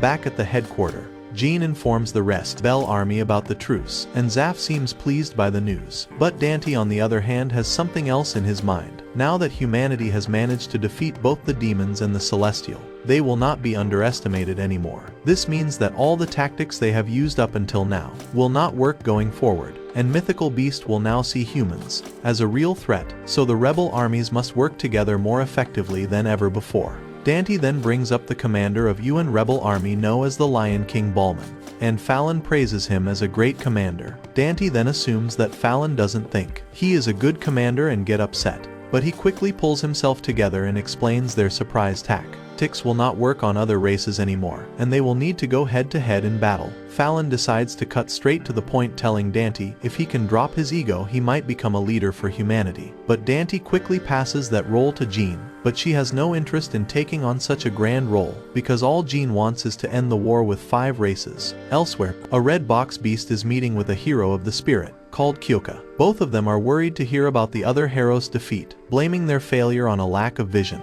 They both had half-heartedly resisted Last Riser, and failed to keep her in check. The fox guy reveals himself to be Wrath. Just then Koka accuses Wrath of lying about something, and Wrath coldly declares that it's time for the spirit race to vanish from this world. Right here and right now. As Koka hears the declaration of war, she takes off, but Wrath chases her down and delivers a brutal kick that sends her crashing down, and tries to stomp her into the ground. Just then Koka transforms into a blob of water, surrounding Wrath to suffocate her. Wrath, however, ignites herself in a fiery aura, forcing the water back, but that doesn't stop Koka, as she snatches Wrath up and drags her through the forest, and then slams her hard into the ground, and it looks like Wrath is at a massive disadvantage. But suddenly, Last Riser burst out of Wrath's back, grabbing Koka by face and attempting to execute the zero code, and ends up exploding her. Wrath, who think she just killed Koka for good, praises Last Riser for taking her down. Meanwhile, Kai and others make their way to forest, surprised by how wide the road is. Ryron explains these are the paths used by the Uruk Church Chuan. No one understands, so Ryron clarifies. She is talking about enormous hedgehogs that roam the forest. They are 10-meter wide and can easily crush any cars. Hearing this, Saki and Asen gets worried. Those hedgehogs could be a huge threat, but she reassures them, saying there is only a small chance they will be dead. Also, this is the quickest way to reach. Ren, however, is still jealous that Ryron is sitting next to Kai, but Ryron argues that it's unavoidable since she is the one giving direction. They are passing her off as a representation of Io Federation to avoid chaos. If human discovered she is actually a elf, Ryron adds that her elven garment is enchanted with illusion magic, so as long as someone already know her, she will appear as a normal human. Just then Jean calls on the radio for a status update. Kai tell her everything is in order, so she asks Ryron, how long will it take to reach the Uion Federation? And Ryron estimate that they should arrive in 3 days if they maintain this pace. Jean feels relieved that things are going as planned, but Fallon suddenly notices something strange and calls her over to check it out. They find a side of forest that looks as if it's eaten away something, and Fallon suspects it might be the work of mythical beast, but that doesn't make any sense. as they are still in the region of Io Foundation, which is under elves' control, but it seems that the mythical beast have begun crossing borders for invasion. Back at the battle site, Wrath is walking over through the remains of Coca, and it certainly looks like she is dead, but there aren't enough pieces of Coca, so Wrath isn't sure, and assumes Coca might have escaped just with her core. Although Wrath gets disappointed that she couldn't finish the job, but wonders there will be other chances for that. So she turns back and walks back into the forest, where the group has set up camp for the day and everyone takes a refreshing dip at the hot spring.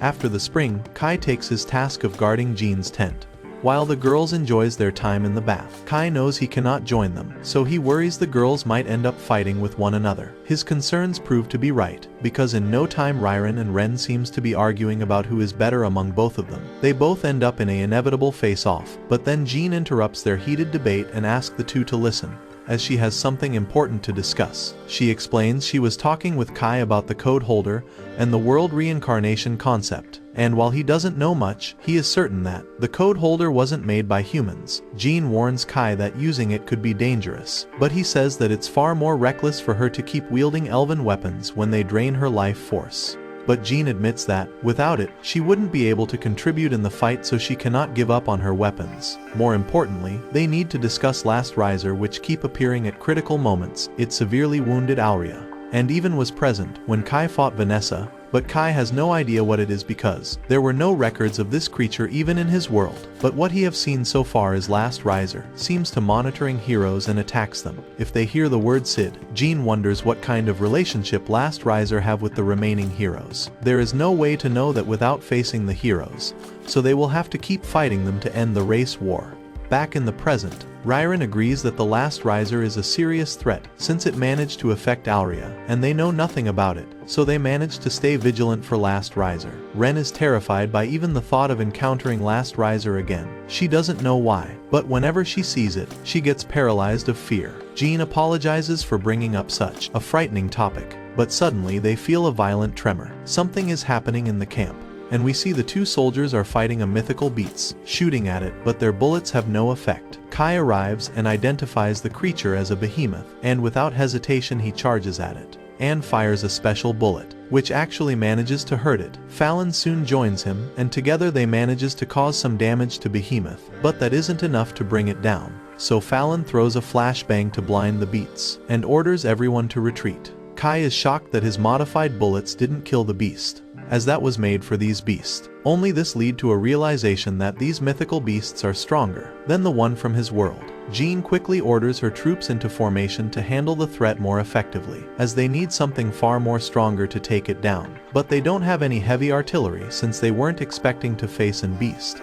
Fallon offers to buy some time against the beasts, so Jean can get the soldiers to safety. But Jean refuses to retreat, and asks Kai if there is another way to defeat it, because they will be facing spirits and beasts, so she cannot be pushed away from enemy like that. Kai agrees to her and explains that the beast has a magical organ on its body, and that's its weak spot. Fallon asks, "How do we do that?" Jean thinks for a moment and realizes, since they are in the celestial forest, they should use its terrain to their advantage. So they then devise a plan and begin luring the beast deeper into the forest. Once it's close enough, Fallon signals Kai, who releases paralytic mushroom spores, the same one the elves uses to capture. This allows Ren to cast a massive lightning spell to storm it, and Kai leaps down and fires a point-blank shot at its head. But even after this, the beast keeps advancing, trying to attack Ren, forcing Kai to defend her. But before the beast could cause any more damage, Ryron activates the teleportation magic, sending it away. Riren then smiles with satisfaction that the plan just executed perfectly. But Jean then notices that Kai has been injured, so she rushes over to check on him. Ren is standing there in tears streaming down her eyes, as Kai has suffered a severe wound to his shoulder. Kai then explains that the beast could still sense magic, so when Ren cast the spell the beast tried hurting her, so he came to protect, making this injury inevitable. But even in this pain, he is more concerned about her well-being, and he asks if she is okay. Just then Jean and others quickly come over and help him, and they manages to get Kai back to camp for a proper treatment. and while he is unconscious, he has a strange dream in it. A mysterious voice in the forest calls out to him, urging him to wake up and come to it. As a child chosen by fate, the one who touch upon the taboo code, Kai wakes up suddenly, realizing he wasn't the only one who heard the voice, because Jean had the same dream. He recognizes the voice and knows the location somewhere in the elven forest. Outside, Asen and Saki are packing up. But then Asen receives a messages that the plans have changed, so Saki decides to take another dip in the hot spring. Meanwhile, the group hits deeper into the forest, with Ryren leading the way. She has no problem taking them to building Kai saw in his dreams. But she doesn't think there is anything special. It's just an old stone statue, as she visited it sometime before. As curiosity about human structures, Kai realizes the building must be a megalith. He explains that there were several of these in his world, but they were called graveyard, the special building to seal away other races. But in this world, the code holder was hidden there. As they arrive at the megalith, a voice calls out inviting them to come inside. The voice reassures them there is nothing to fear. It claims this is the center of the world, and as they are chosen by fate, they are welcome. But Ryren cannot hear the voice and asks, "What's going on?" and Kai is surprised that she didn't hear anything. Ren then steps inside, saying the voice is coming from inside. Kai tells Ryren to stand out and guard for a while. As the others head inside, Kai notices that the structure resembles the graveyard and Ren senses a strong power of magic. She says this power feels just like hers. They continue down the hallway and find a large room with a large stone statue, and Jean wonders if it is an ancient temple. But Kai is unsure as something about this statue seems familiar to him. Suddenly the voice returns greeting them as the children chosen by fate. They wonders where the voice is coming from, and the statue reveals it's right in front of them, and they realizes it's actually coming from the statue. Jean, still cautious, asks, "Who are you?" The voice explains, she is a being from the world where the War of 5 Races has already ended, and she has been waiting for the arrival of someone who can take Sid's place. Kai gets shocked that she knows Sid, and she calmly reveals that she knows him better than he does, perplexed. Kai looks closely trying to remember, and suddenly he remembers the statue looks similar to the person who was with Sid in the portrait, and he realizes she is the prophetic god. She confirms it saying, humans call her Arsa, the praying god who could see the future.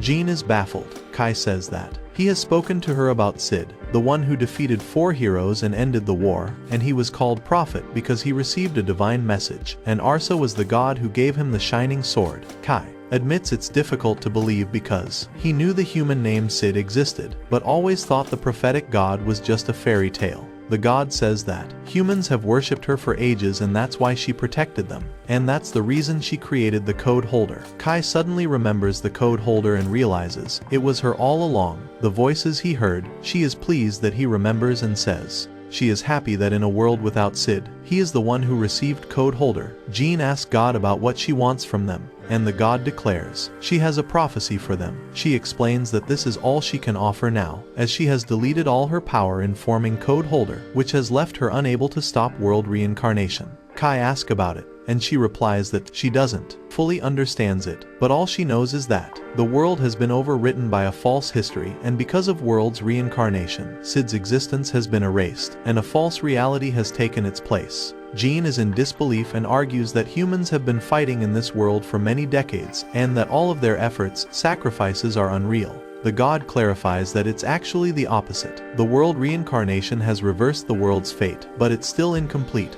Jean gets puzzled and asks, what does the world look like if it was fully reversed? Kai says that human would have been wiped out, and God confirms it saying, this world still has humans, and that's only because of her efforts. And humans have even turned the tables. Jean is relieved to hear that, but God tell her that she has a mission to correct the world order. She asks Jean to take the place of Prophet Sid, and becomes the new hero of humanity. But Jean asks, why?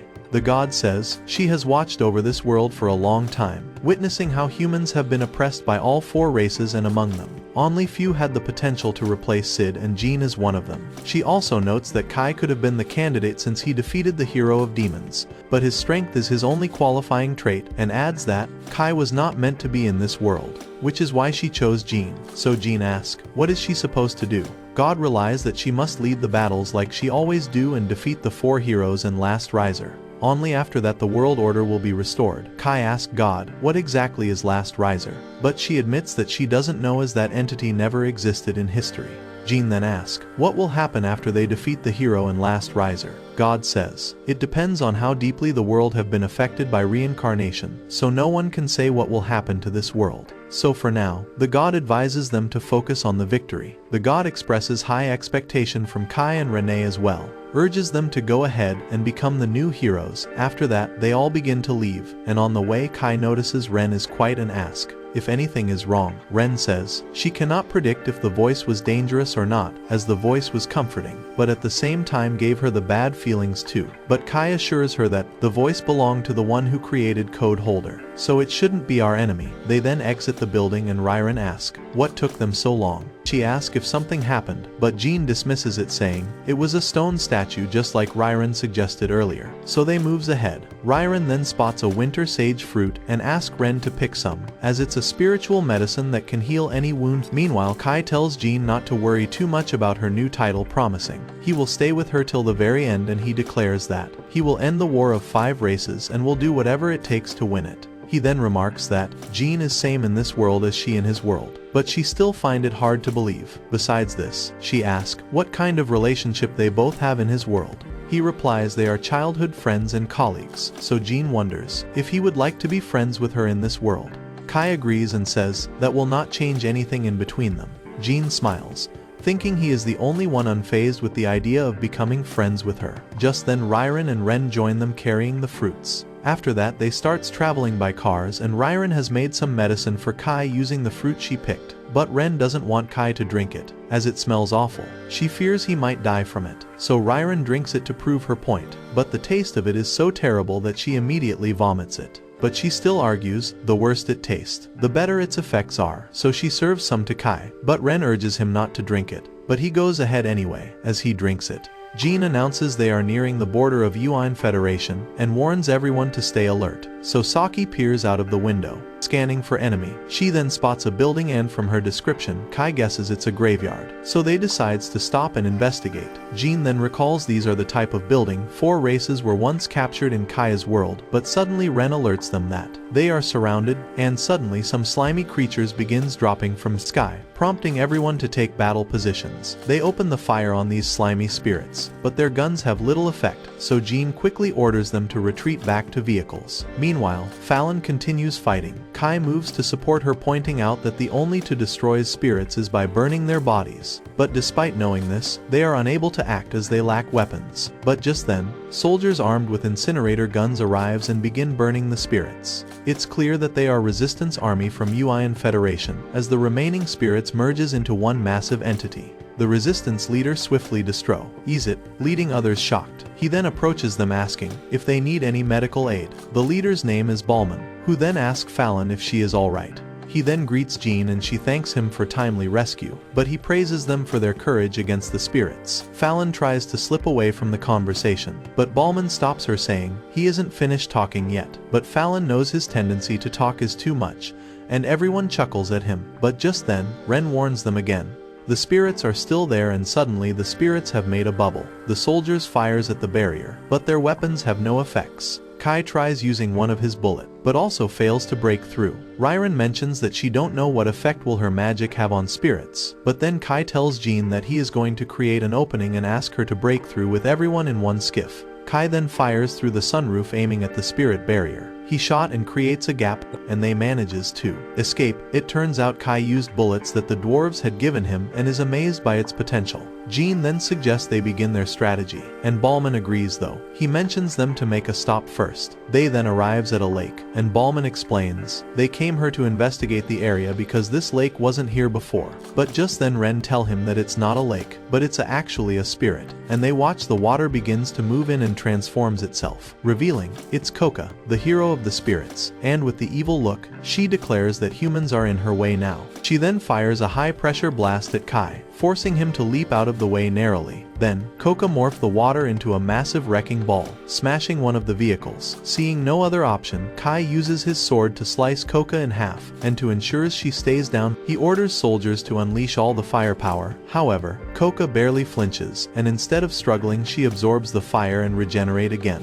after which she takes a breath. Kai suspects that she is about to do something, and then Coca unleashes a colossal wall of fire. Kai quickly pulls out Code Holder to block the attack. saving everyone. Coca seems to recognize the code holder, despite it's her first encounter with Kai. But as soon as Coca recalls the sword, it triggers Last Riser's sensor. Back on the battlefield, Kai has certainly heard someone speak, but spirits do not speak, so he tries to ask Ren and others if they spoke, but they deny. But he is interrupted by Coca, who asks him about why he possessed that sword, as it belonged to a hero. Kai is shocked hearing the spirit talk, so he asks if she is referring to Sid. And as Kai mentions Sid, her memories floods back and she recalls how much she hated Sid, viewing him as her ultimate enemy. Yet at the same time she admits that Sid made her wiser than she was before. Coca had learnt the human language just so she could understand Sid's words, and she says that reincarnation is the only beginning of a much bigger catastrophe. Kai still has ton of questions for her,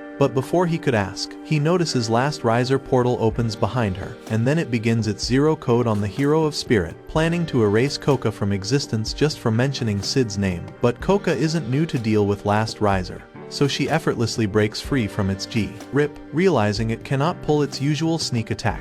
Last Riser gives up and retreats, and once it's gone, Coca gets back in her body and lands on ground, and tell them that she is exhausted for today. But Ballman doesn't buy that and he immediately suspects her of tricking them, but she calls him an idiot and says she is offering a ceasefire. Ballman shouts that she is the one who attacked them at first, but she says it was a misunderstanding because she thought they were ambushing her while she was regenerating. So Kai asks what was she recovering from. So Coca explains that earlier she was battling with Wrath and that fight had been brutal, but she mentions that Wrath wasn't nearly as much problem as Last Riser. She recalls Sid once referring to the monster as Last Riser, and points out that while most heroes fight for the good of their own race, Last Riser doesn't belong to any race at all. That's what makes it so dangerous, and it only represents pure hatred, and is the enemy to the entire world, and she insists that they must find a way to stop it. Ballman is skeptical of Coca's words, as he still sees spirits as enemies after years of battles, but Jean steps in assuring him that Coca is telling the truth. She points out that Last Riser is far more greater threat, as it just didn't attack humans but demons and celestial too,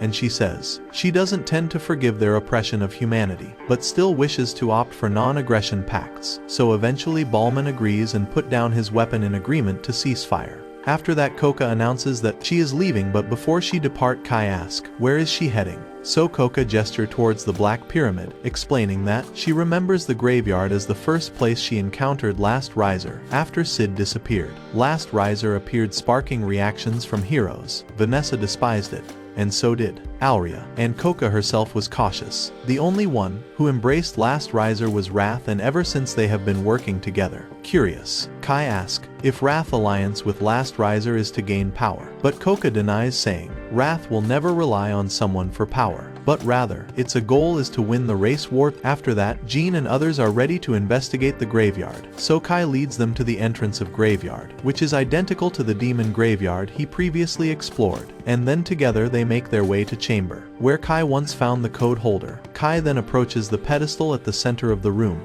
and as soon as he begins inspecting it, the code holder starts to shine, and a recorded message from Sid plays. In the message, Sid apologizes for his failure because he couldn't protect Ren, so he leaves the final request for whoever holds the code holder to reach the place he could not. As the message ends, code holder projects a bright light onto the wall, and in that moment, a portal opens, pulling Kai and the rest of the group through. Suddenly they find themselves on the mysterious platform where Kai once found Ren. Both Fallon and Ballman are uneasy, sensing this might be a trap, so they ask Kai what's going on, but he has no answers. With no answers ahead, Coca takes the lead, sensing a powerful energy source in the distance. The group follows Coca. Eventually they arrive on another platform, where they come across something that stuns them, the statue of Ulria. Upon closer inspection, Ryron senses magic emanating from the statue, and she realizes it's just not the statue, it's real Ulria trapped under the petrification spell.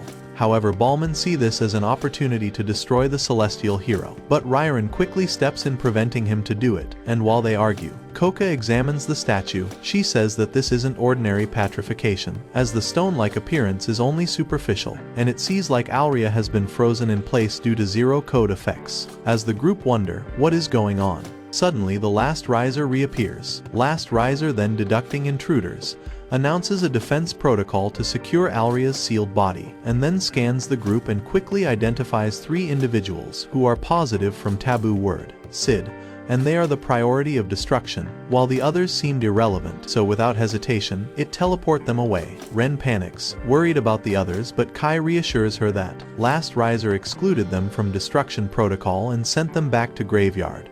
And Kai realizes that it is targeting anyone with the memory of Sid, and Coca agrees to what Kai said. Meanwhile, Jean and the others have been teleported to some field outside the graveyard, so determined, Jean starts heading back intending to re-enter the portal to help Kai, but Ballman questions her, doubting if she stand any chance against Last Riser. Jean admits she is unsure if she can make a difference, but reveals she has a last resort that can turn everything. Riren realizes that Jean plans to attack with full power of elven gear and warns that doing so will shorten her lifespan. However, the portal is closed, so there is no point in it, so Riren suggests they need a solid plan and Ballman agrees, saying they should be thoroughly ready before attacking. Back in the battle, Kai and Coca continues their desperate fight. Against the Last Riser, Coca launches the powerful water blast at it, but it effortlessly erases the water using the zero code. Kai then attempts to attack, but barely manages to scratch it. While Kai keeps Last Riser occupied, Coca asks Ren why she isn't fighting.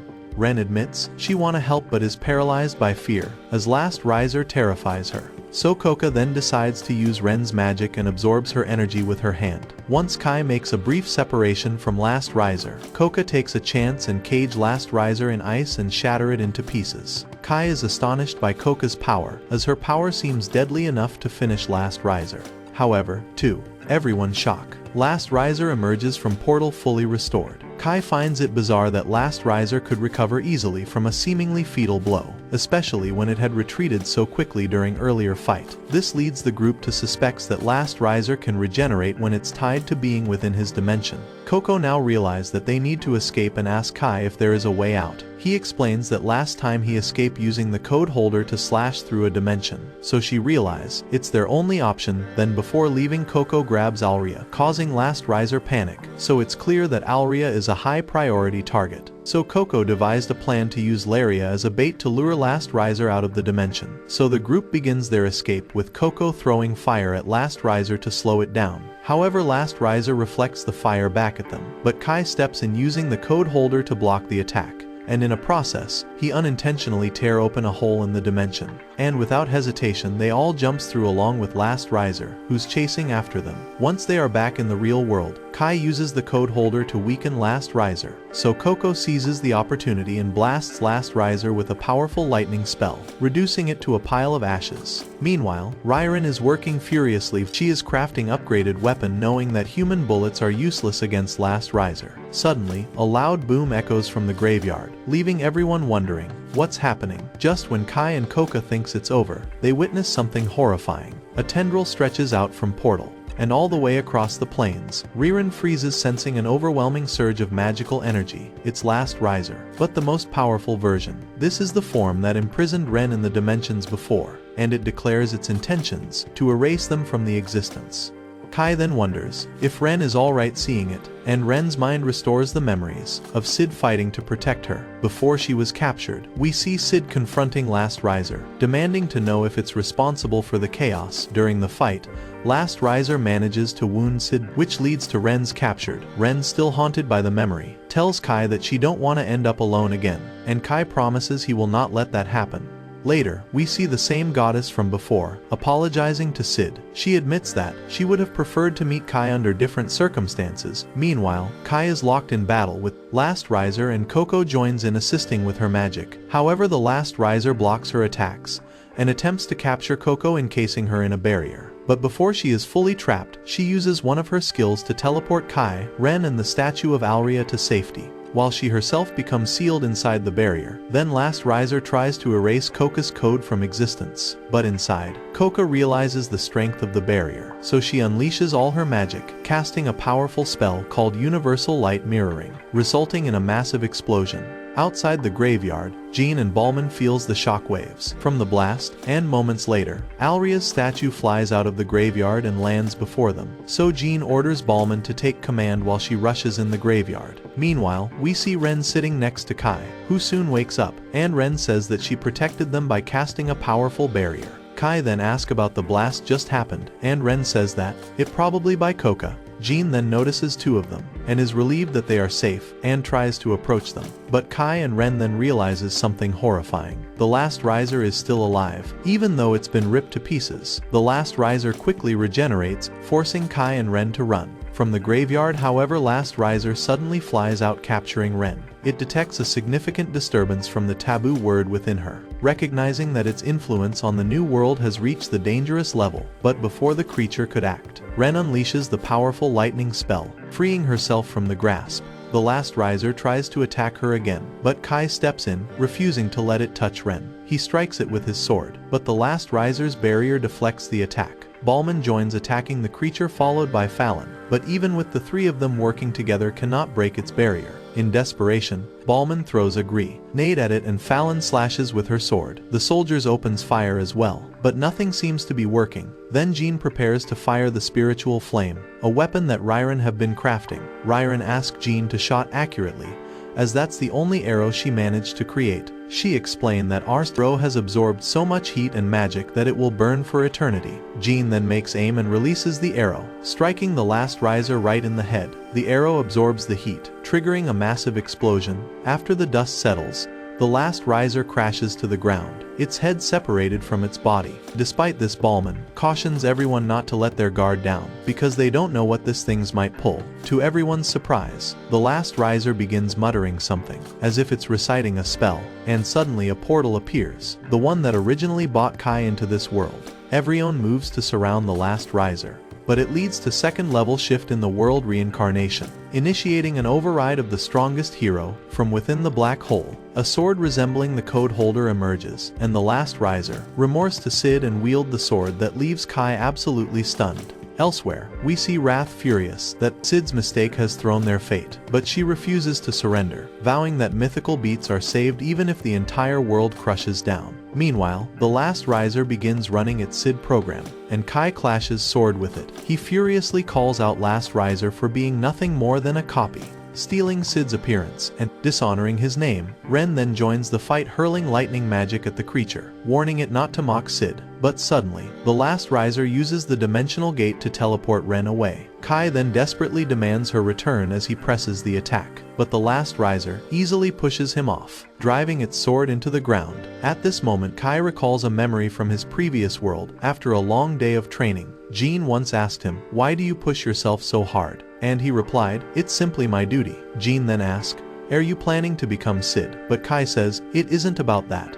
Back in the present, Kai declares that he is not Sid, and with full power of code holder, he strikes, creating a dimensional gate in the process. But despite this heavy blow, the last riser stood again. Meanwhile, Ren finds herself in prison again, in the same spot where Kai once saved her. She remembers how because of Kai she wanna live more, and once she hated everyone, but now things are different, as she has started to like people a bit more. That's why she keeps fighting, summoning all her strength. She shatters the chains holding her captive and leaps through the dimensional gate. Meanwhile, last riser attempts to close the dimensional gate, but Ren burst out just before it. Kai is relieved to see her and asks if she is alright, so she reassures him and says, "I will fight alongside now." Kai then points out that last riser only copied Sid's power, but not his spirit, and shoots the fake code holder, shattering it into pieces. Kai then declares that he is the one who inherited Sid's will, and then charges last riser with his sword, but the creature blocks his attack and swiftly disarms Kai. Last riser tries to counterattack Kai, but he dodges it. Kai then throws Sid away by landing a solid hit. Just then Ren throws his sword back to him, and Kai catches it. Kai's sword then begins to glow. So last riser claims that he cannot change the fate and world reincarnation will continue no matter what. But Kai replies with defiance that he doesn't believe in fate and its resolve that changes the world. With a fiery strike, Kai slices the last riser in half, and finally he thinks it over. But as he catches his breath, he notices the black hole above hasn't vanished. Ren then summons her strength and uses her power to seal the black hole. But in the process, Kai is knocked unconscious in his dreams. He is transported back to the first time he visited the graveyard, and he remembers the fear that gripped him. He felt like he was falling down, surrounded by monsters. After making his way through them, his eyes gets on code holder for the first time. Upon touching it, he saw captured Ren, who begged for help. Kai then wakes up in a hospital bed, immediately noticing Ren by his side. She rushes to hug him in relief, telling him how scared she was that he might never wake up. Kai apologizes for making her worry, and then Ren hesitates for a moment, but then she explains that, at first being by his side made her happy, but as they fought together, his presence made her feel not to give up, and now she realized that she likes him, and she want him to like her as well. She leans in, trying to kiss him, but before she can, Ryron and Jean burst into room interrupting the moment, and they shove Ren aside, and Ren frustratingly asks, why are they here? Jean then checks on Kai and asks if he is alright now. She informs him that he was unconscious for 3 days. She says that after he defeated Last Riser, he just went unconscious, but Jean is now relieved that he is fine. Ryron then turns to Ren and accuses her of taking Kaya's advantage just the moment he woke up, but Ren fires back that it's perfectly fair. After all, Jean held Kaya's hand the entire time, and Kai is left wondering, what the hell are they even talking? The next morning, we see Kai and others back at the graveyard and notices that Coca is also alive, though she has been reduced to a miniature form, but she quickly snaps that she isn't happy at all because of her current form.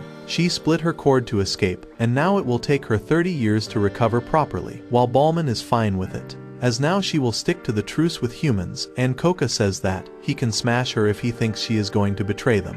Meanwhile, Ryron warns everyone not to destroy Ulria's statue ever. Everyone agrees to that, but Coca says that their priority should be learning more about Last Riser so they can beat it, and Jean says that their best lead is the remaining hero, Wrath, and Kai agrees with her. Meanwhile, the goddess discovers that the shift to second level reincarnation was failed, and we then see her statue beginning to crack, and she senses that Ren is starting to awaken, driven by none other than Kai. Later we see Jean and others preparing to leave the region, and Ren asks Kai if he thinks the statue of Celestial Hero is same as the goddess statue, while the goddess wonders if Kai and Ren will be able to defy fate, as the world reincarnation is still in the motion, but Kai tells Ren that Sid has entrusted him with the mission to protect Ren, and to end the War of 5 Races, so he promises her to do that, after which they both holds hands and leaves from there. That's all for today. If you want the next part, comment next part. We'll make it once this video hits 10,000 likes. Also, tell us which character you like the most in the comments, and thanks for watching. You guys are the best.